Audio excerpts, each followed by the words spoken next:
ननद और भाभी की लड़ाई। अमित और कविता भाई बहन थे। कविता बड़ी थी, अमित छोटा था। दोनों के माता पिता का स्वर्गवास हो चुका था। कविता एक ऑफिस में काम करती थी, उसका भाई अमित कॉलेज में पढ़ता था। एक दिन अमित ने कविता से कहा, दीदी मुझे कॉलेज की फ़ीस देनी है, मुझे कुछ रुपये चाहिए। कविता ने कहा, अभी तो मेरे पास नहीं है, कल तक मैं तुझे पैसे दे दूँगी। कविता ऑफिस से एडवांस मांगकर अमित को पैसे देती है। वह अपने भाई को अफसर बनाना चाहती थी, इसलिए वह दिन में ऑफिस में काम करती थी और शाम एक घर में काम करती थी। कुछ दिन बाद अमित की पढ़ाई पूरी हो गई।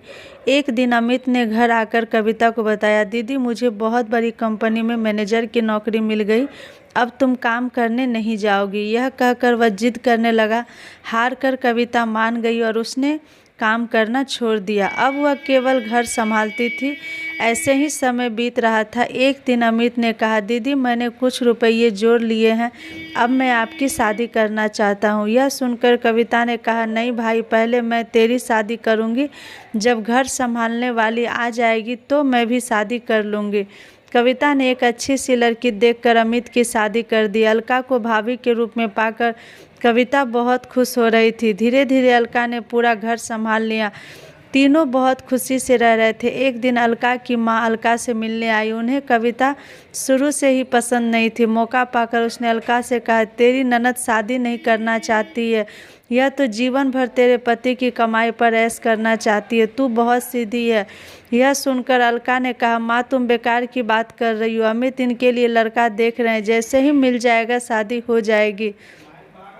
लेकिन अलका की माँ ने कहा, बेटी तू नहीं समझेगी, यह तेरे को कभी चैन से नहीं रहने देगी। अगले दिन अमित ने कहा कविता से, दीदी मैंने आपके लिए एक लड़का देखा है, आप कहे तो बात आगे बढ़ाई जाए। लेकिन कविता ने कहा, नहीं भाई, मैं अभी शादी नहीं करना चाहती, जब करनी होगी आपको बता दूंगी। यह सुनकर अमित और अलका को आश्चर्य हुआ। अलका के दिमाग में माँ की बातें गूंजने लगी। उसके बाद अलका का व्यवहार कविता के लिए बदल गया। वह अमित को सामने कुछ नहीं कहती, लेकिन अमित के जाने के बाद कविता से छोटी छोटी बात पर लड़ती रहती। एक दिन कविता कहीं गई थी, अकेले में अलका ने अमित से कहा, दीदी शादी क्यों नहीं करना चाहती, कहीं ऐसा तो नहीं तुम्हारी बहन हमेशा हमारे ऊपर बोझ बनकर बैठी रहे। यह सुनकर अमित को बहुत गुस्सा आया। उसने कहा, खबरदार मेरी दीदी के बारे में कुछ कहा तो वे जो चाहेगी वही होगा। तुम्हें पता है उन्होंने अपना पूरा जीवन मुझे बड़ा आदमी बनाने में लगा दिया। अलका को समझ आ गया कि अमित उसकी बात कभी नहीं सुनेगा। उसने अपनी ननद को रास्ते से हटाने के लिए एक तरकीब सोची। एक दिन अलका ने कविता से कहा, दीदी काफ़ी दिनों से मैं कहीं बाहर नहीं गई हूँ, कल हम मंदिर चलते हैं। यह सुनकर कविता बहुत खुश हुई। अगले दिन दोनों मंदिर में पहुंच जाती है। मंदिर में पूजा करने के बाद अलका कविता को प्रसाद देती है। उसने प्रसाद में कुछ मिला रखा था। प्रसाद खाकर कविता बेहोश हो जाती है। अलका उसे घर छोड़कर वापस आ जाती है। उसे लगता है जहर मिले प्रसाद से कुछ देर में कविता मर जाएगी। कुछ देर बाद कविता को होश आता है, लेकिन वह अपनी पिछली ज़िंदगी भूल गई है। वह मंदिर में बैठकर रोने लगती है।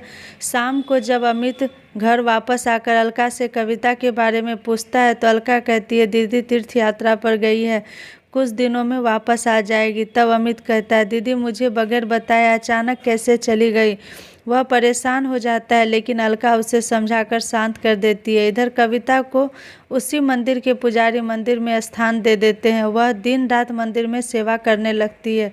मंदिर के सभी भक्त और पुजारी कविता का बहुत ध्यान रखते थे। ऐसे ही समय बीत रहा था, लेकिन कविता को पिछला कुछ याद नहीं आ रहा था। काफ़ी दिन बीत जाने पर अमित कविता को ढूंढने निकल गया। वह कविता को ढूंढता रहा, लेकिन कविता कहीं नहीं मिली। एक दिन वह थक हार कर उसी मंदिर में एक पैर के नीचे बैठा था। तभी वहाँ कविता आई और उसने कहा, भैया मंदिर में भंडारा शुरू हो रहा है, आप भी बैठकर भोजन कर लीजिए। कविता की आवाज़ सुनकर अमित चौंक गया। कविता को देखकर वह रोने लगा। तब कविता ने कहा, भैया आप क्यों रो रहे हो। तभी वहाँ पुजारी बाबा आ गए। उन्होंने अमित से पूछा तो अमित कविता के बारे में बताया। पुजारी बाबा ने कहा, ये लड़की यहाँ बेहोश मिली थी, होश आया तो इसे कुछ याद नहीं था, अच्छा हुआ तुम मिल गए, इसे अपने घर ले जाओ, भगवान ने चाहा तो वहाँ जाकर इसकी याददाश्त वापस आ जाएगी। अमित ने कविता को चलने के लिए कहा तो वह रोने लगी और जाने से मना कर दिया, लेकिन अमित जिद कर रहा था। तब कविता ने कहा, भाई मुझे सब कुछ याद है, लेकिन मैंने जानबूझकर नाटक किया ताकि तुम और भाभी मेरे बिना खुश रह सको। भाभी को मेरा घर में रहना पसंद नहीं, इसलिए अब मैं उस घर में नहीं जाना चाहती। यह सुनकर अमित रोने लगा और कविता से बोला, दीदी अगर आप घर नहीं चलोगी तो मैं भी यहीं रहूँगा। उसकी बातें सुनकर कविता घर आने के लिए तैयार हो गई, लेकिन उसने अमित से कहा, मेरी एक शर्त है, तुम भाभी पर गुस्सा नहीं करोगे। अमित मान गया और कविता को लेकर घर आ गया। कविता को देखकर अलका सहम गई, वह रोने लगी। उसने अमित और कविता से माफ़ी मांगी। कविता के कहने पर अमित ने उसे माफ़ कर दिया। कुछ दिन बाद कविता ने शादी कर ली और अपने ससुराल विदा हो गई। ऐसी ही अच्छी कहानियों को सुनने के लिए हमारे चैनल को सब्सक्राइब कर बेल आइकन ज़रूर दबाएं।